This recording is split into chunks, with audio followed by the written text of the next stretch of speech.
And my colleague Jugal Purohit spoke to RSS leader Indresh, who has advised the Modi government to rake up the Tibet issue to make China uncomfortable, to boycott and hit China economically. Let's listen in. आखिरी सवाल, चीन जो घुसपैठ कर गया है, 11-12 दिन हो गए हैं उसको, कहा जा रहा है बहुत ही सीरियस मामला है पहले से कंपेयर करें तो। आपकी पर्सनल क्या राय है इसमें और आप क्या चाहेंगे कि सरकार किस तरफ का रुख ले इसमें? ऐसा है, 1954 में एक पंचशील समझौता हुआ, जो पंचशील समझौता 1962 में ख़त्म हो गया। जो लोग कहते हैं कि राष्ट्रपति अभी गए थे वहाँ, उसका जो अभी भी ये कहते हैं कि पंचशील समझौता है, वो गलतफहमी में है, क्योंकि वो केवल 8 वर्ष के लिए था।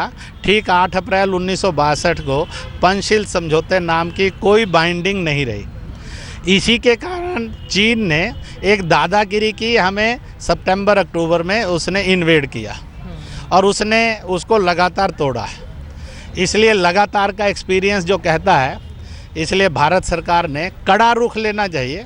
पहली बात, Tibet was never a part and partial of China, इसलिए उसकी स्वतंत्रता और उसको वहाँ पर राज करने के अधिकार का रास्ता भारत ने और विश्व के देशों ने आगे बढ़कर तिब्बत के समर्थन में इसलिए नहीं लेना चाहिए कि चीन का विरोध है, इसलिए लेना चाहिए ये एक सत्य है और चीन का ये अन्याय और अत्याचार है। दूसरी बात, जब हमारा उसके साथ प्रैक्टिकली, जब हमारा वो सीमांत पड़ोसी नहीं था, तो उसके साथ सीमा का विवाद होने का प्रश्न ही नहीं उठता।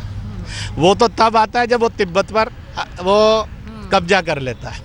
इसलिए चीन ने भी चाहिए, जब पूरी दुनिया आज साम्राज्यवाद और विस्तारवाद से मुक्त होकर और शांति और बंधुत्व और विकास की तरफ जा रही है, तो चीन ने अपनी साम्राज्यवादी विस्तारवादी नीति को छोड़ना चाहिए। लेकिन सरकार से तीसरी बात जो मैं कहूँगा वो ये कहूँगा, भारत सरकार ने जिस तरह से इस बार पहली बार चीन के राष्ट्रपति को वीज़ा नीति पर, सीमा नीति पर, सीमा पर सैनिक आचरण के प्रति स्पष्ट बताया है और अभी मीडिया वर्कशॉप को कैंसिल करके उन्होंने संदेश दिए हैं, समय समय पर भी दिए गए।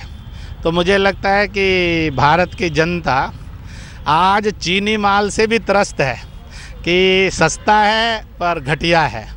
तो इसलिए लगता है कि युद्ध के बिना अगर चीनी निवेश को विचार किया जाए तो भारत उसके आधार पर भी चीन से अपने स्वाभिमान, सम्मान और सुरक्षा की लड़ाई लड़ सकता है। दूसरी बात ये भी कहूँगा कि भारत ने पूरे विश्व का जनमत संग्रह करना चाहिए और इस बात को लाना चाहिए कि पूरा विश्व चीन पर दबाव बनाए कि वह और ये जो छेड़छाड़ है, विस्तारवादी, साम्राज्यवादी, हिंसक नीतियां हैं, इनसे बाज आए। तो भारत ने, चीन बहुत समृद्ध है और ताकतवर है, इसके कारण डरना नहीं चाहिए। आधी दुनिया पर राज करने वाला ब्रिटिश साम्राज्य है, अगर भारत उखाड़ सकता है तो चीन उससे ज़्यादा ताकतवर साम्राज्य नहीं है। और इसलिए अपने हर इंच की और अपने हर सम्मान की सुरक्षा भारत सरकार की, भारत की जनता की, भारत की मीडिया की, हम सब समाज नेतृत्व बुद्धिजीवियों का यह प्रथम कर्तव्य बनता है। We should save every inch of the land, we should save respect of every भारतीय। But sir, two things you said, one about Chinese investments and one about Tibet. On both counts, the India government not only welcomed the investments but also did not say anything about Tibet. ऐसा है कि internationally ये सब चीज़ें चल रही। पूज्य दलाई लामा जी ने एक स्टैंड लिया हुआ है कि हम चीन का पार्ट एंड पार्शल रह सकते हैं, परंतु हमें पूर्ण स्वतंत्रता, स्वायत्ता के साथ मिलनी चाहिए।